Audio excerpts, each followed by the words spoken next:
अधियज्ञः कथं कोत्र देहेऽस्मिन् मधुसूदन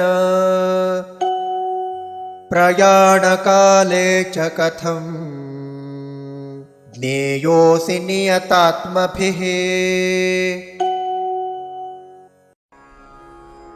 अधियज्ञः कथं कः अत्र देहे अस्मिन् मधुसूदन प्रयाणकाले च कथं ज्ञेयः असि नियत आत्मभिः।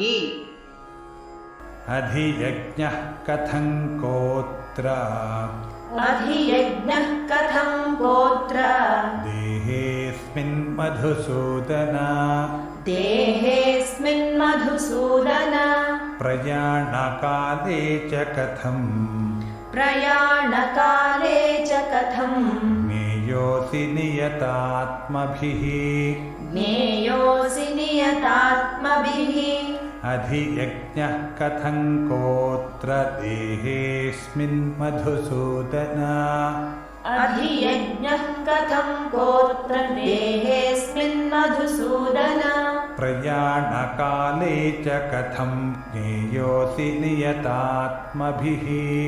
प्रयाणकाले च कथं ज्ञेयोऽसि नियतात्मभिः। अधियज्ञः कथं कोत्र देहेऽस्मिन् मधुसूदन प्रयाणकाले च कथं ज्ञेयोऽसि नियतात्मभिः। अधियज्ञः कथं गोत्र देहेऽस्मिन् मधुसूदन प्रयाणकाले च कथं ज्ञेयोऽसि नियतात्मभिः।